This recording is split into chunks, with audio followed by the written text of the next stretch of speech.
الو. الو. السلام عليكم. عليكم السلام ورحمة الله، اهلا وسهلا. معاكي طه. اهلا بيك يا طه، اتفضل انت على الهوا. كنت عايز ان انا احكي على حاجه بس حصلت معايا. اتفضل.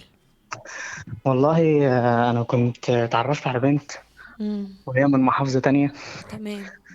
وبحبها قوي. تمام. اتعرفت عليها ازاي يا طه؟ اتعرفت عليها من على طريق الشباب، وزاره الشباب والرياضه. تمام، شغل يعني. اه. تمام. هي اصغر مني، امم. بس يعني زي ما تقولي ان انا حبيتها، يعني ان هي كانت مؤدبه وكده. وانا يعني سألت عليها كتير وسألت عليها اهلها كتير وعرفت ان هي بنت كويسة يعني. امم. بعد كده،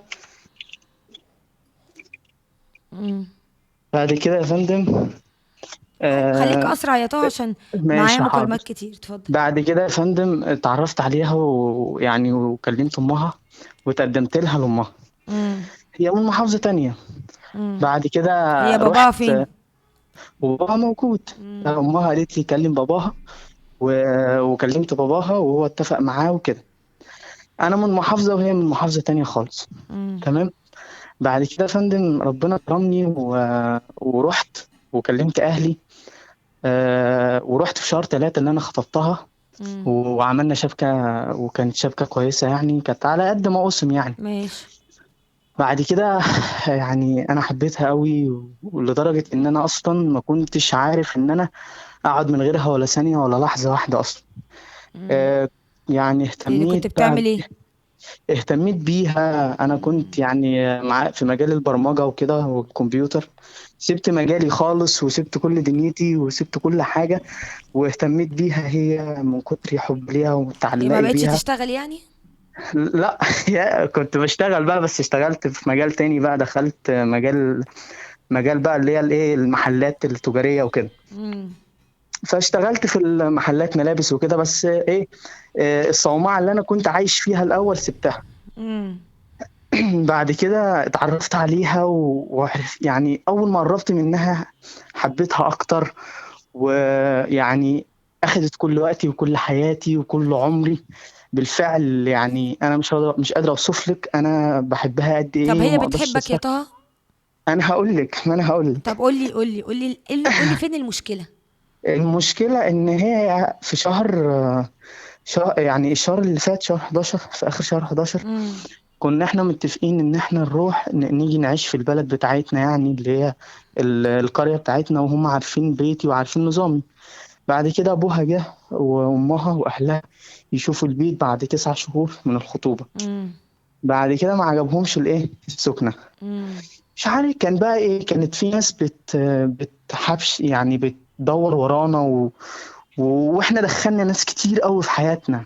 يعني احنا دخلنا ناس كتير، دخلنا كل يعني اي حد كان يجي يتكلم كنا بندخله بينه وبينها. تمام. بس انا ما كنتش يعني ما كنتش اللي انا بحب اللي انا ازعلها، او ان انا ما اقدرش ازعلها اصلا من كتر حب ليها واشتياقي ليها، وان انا ما اقدرش اصلا اعمل فيها اي حاجه وحشه. انا كنت بغير عليها من نفسي، كنت بغير عليها من اخوها، كنت بغير عليها من كل الناس اللي حواليها. بعد كده يعني رحت انتوا سبتوا بعض يا طه؟ اه. سيبها جميل. بقى. سبتوا بعض، هي ما عجبهاش المكان اللي انت عايش فيه او اللي هي هتعيش فيه بعد الجواز؟ اه، ما عجبهاش. طيب، انت بقى دلوقتي عامل ايه من غيرها؟ انا تعبان قوي ومش عارف الدنيا اصلا. مش عارف انا عايش ازاي اصلا. انا بلا روح بلا معنى انت بلا شكل. بتعيط؟ يعني انا مش قادر اوصف لك انا حياتي بقت عامله ازاي اصلا من غير. انا مش قادر اوصف لك، يعني هي كانت نومي واكلي وشربي وحياتي.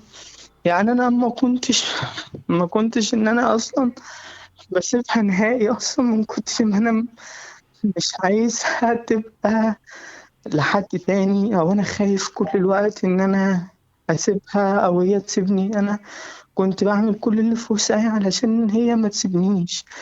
بعد كده شهر 11 بعد ما سابتني واهلها ما يعني هي وافقوش. سايباك بقالها شهر واحد؟ بعد اهلها ما وافقوش والدنيا باظت وقالت انا مش عايزاك. وبسبب يعني كلام شدته بين امي وبينهم. آه قالت لي أنا مش عايزاك. بعد كده يا فندم نزلت، وأنا نازل في العربية جالي نزل على جنب الشمال كله جلطة. بعد كده لحقوني لا حول في ولا قوة صيدلية. إلا بالله. لحقوني في صيدلية قبل المستشفى اليوم الواحد. أعطوني حقنة تجلطات الدم. اه. بعد كده بقى أنا دخلت في تشنجات كاملة. بعد كده نزلوني مستشفى اليوم الواحد. أنا بقى ما كنتش عارف أي حاجة ومش فاكر أي حاجة اللي حصل. آه، كل اللي أنا فاكره إن هما بيقولوا لي إن أنا رنيت عليهم وقلت لهم دي بنتكم مراتي. وأنا ما كنتش قصدي، أنا مش بقول كده، هي مش مراتي ولا أي حاجة، هي بس انت أشرف مش من شرف. كتر ما بتحبها. هي أشرف مش شرف، وهي يعني أنا عمري ما شفت منها حاجة وحشة، ولا عمري شفت منها حاجة أي حاجة وحشة نهائي. وعمري يعني هي كانت بنت راجل، وهي كانت راجل بالفعل، حتى كانت بتتعامل معايا أكنها راجل واحد صاحبي. من انت كتر عندك كام يعني. سنة يا طه؟ أنا عندي 23 سنة. تمام. اول حب أنا هي في حياتك؟ أنا عمري ما كلمت بنت، عمري ما اتعلقت ببنت، عمري ما يعني. أنا كنت أصلا ماليش في الحاجات دي أصلا. وأنا أول ما اتعرفت على البنت من طريق وزارة الشباب والرياضة اللي هي كانت عاملاها، واحنا اتعرفنا على بعض، انا اتقدمت على طول. مم. عجبني شكلها. مفيش اي حد ممكن يتفاوض ونرجع الامر ومندخلش حد بينا والدنيا تبقى اهدى، ولا خلاص الموضوع انتهى؟ مش عارف خالص. انا اتدمرت. بمعنى اتدمرت، انا مش عارف اعمل ايه. أنا حياتي باظت من غيرها. يا رب تكون سامعاني، هي هي متابعاكي او هي شايفاكي. هي بتسمعك؟ مش يعني عارف. يعني في بنت تلاقي حد بيحبها الحب ده كله وتسيبه؟ لو هي بتسمعنا لو هي انا بتسمعنا وهي متابعاني زي ما انت بتقول، انا بسألها، في بنت تلاقي راجل يحبها الحب ده كله وتسيبه ايا كانت الاسباب؟ دموع الراجل انا غالية انا قوي. كنت انا كنت دموع الراجل انا غالية قوي، ما بتنزلش الا للغاليين. انا كنت هساعدها والله، ما كنتش هخلي عنها اي حاجه. وانا اصلا ما كنتش عايشه الا ليها، وما اهتمتش بحياتي اصلا الا عشان اول ما دخلت حياتي. ما اهتمتش باي حاجه الا عشانها هي، مش علشان حاجه تانية او عشان اي حاجه تانية. كل اللي انا كنت عايزه ان انا اعيش انا وهي. ايوه انا عارف ان انا ممكن ان انا عملت مواقف وحشه معاهم او مع اهلها او مع اي حد، بس انا من كتر ما بس انا انت كنت انت بتعامل. عندك استعداد تتغير كمان.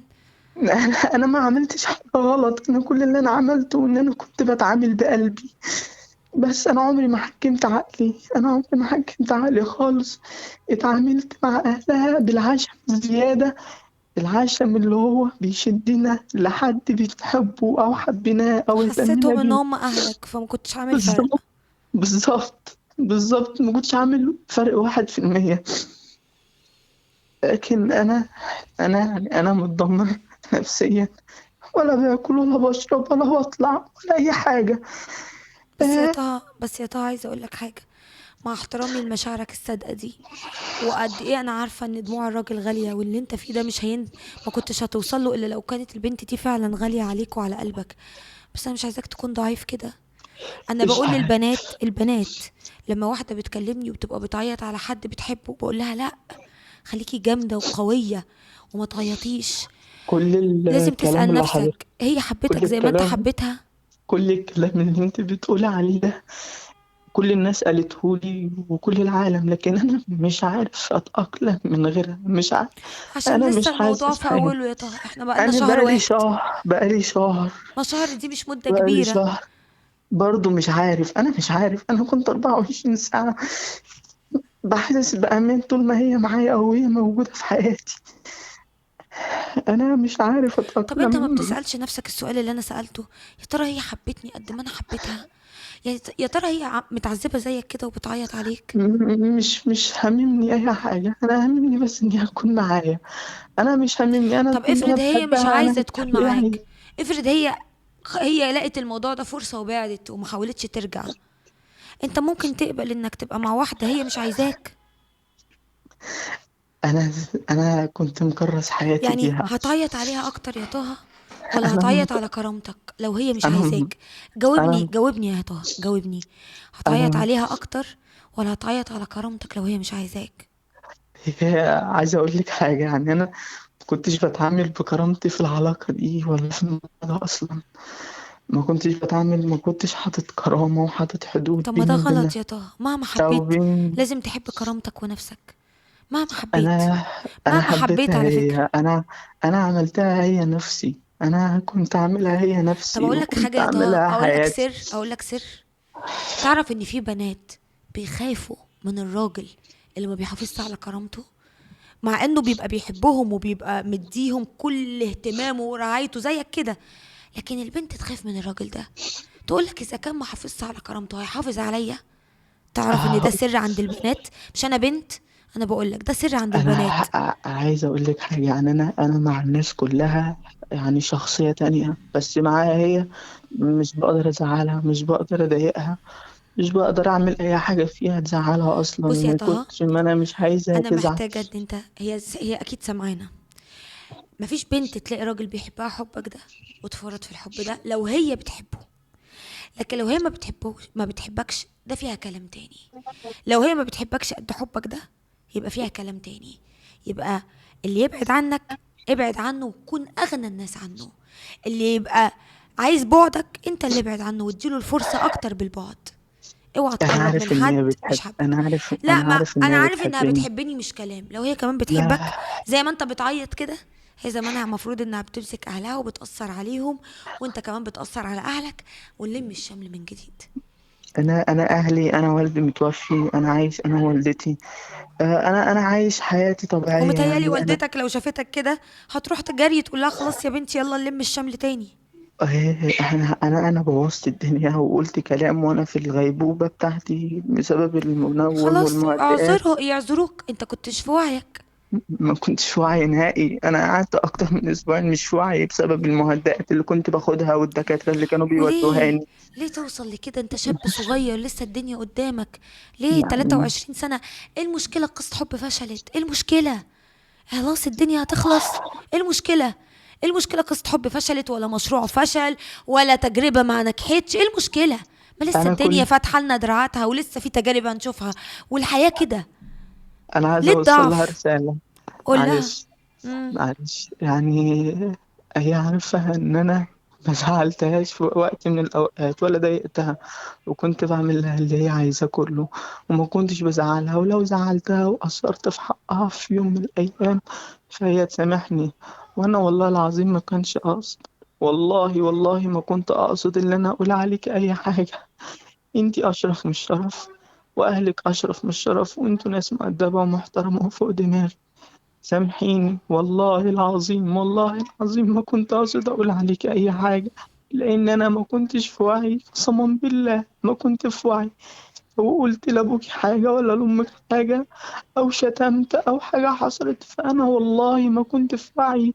ومعايا يثبت كلامي إن أنا خدت مهدئات وأخدت حقن.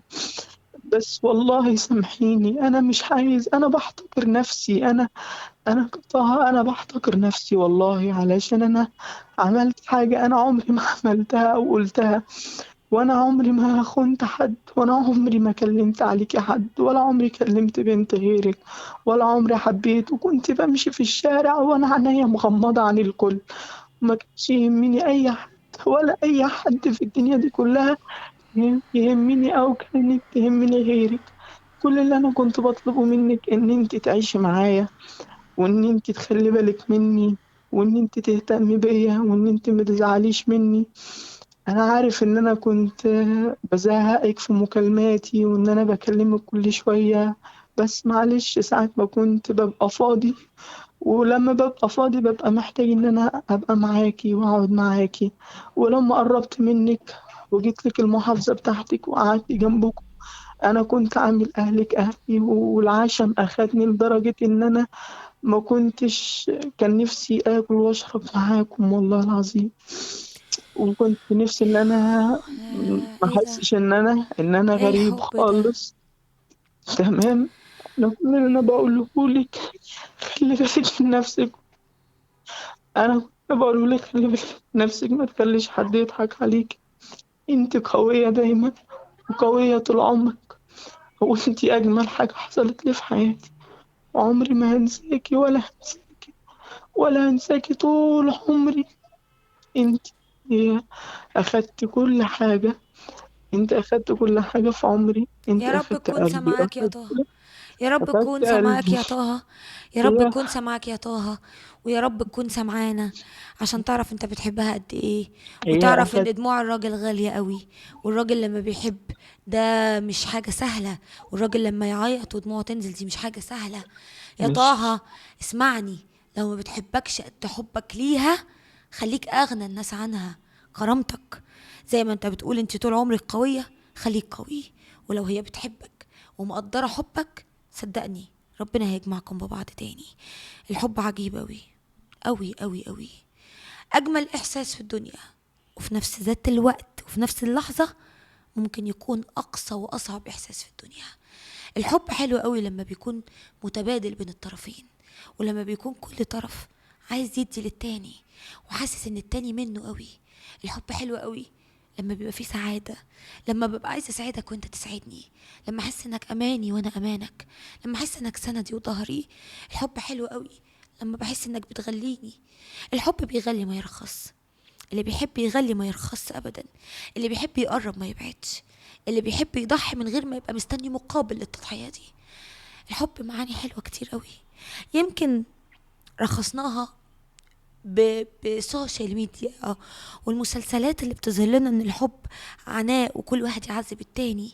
يمكن رخصناها بفكرة ان كل واحد ممكن يبقى فاهم انه يبتز التاني قد ما يقدر وهياخد منه ايه. ده مش حب، ده اسمه ابتزاز. الحب معاني قوية وغالية قوي قوي قوي قوي قوي. سعيد الحظ بس اللي يفهمها ويقابل شخص فاهمها. ربنا يرزقنا نعمة الحب، وأهم حب هو حبنا للمولى عز وجل. مين تاني معايا؟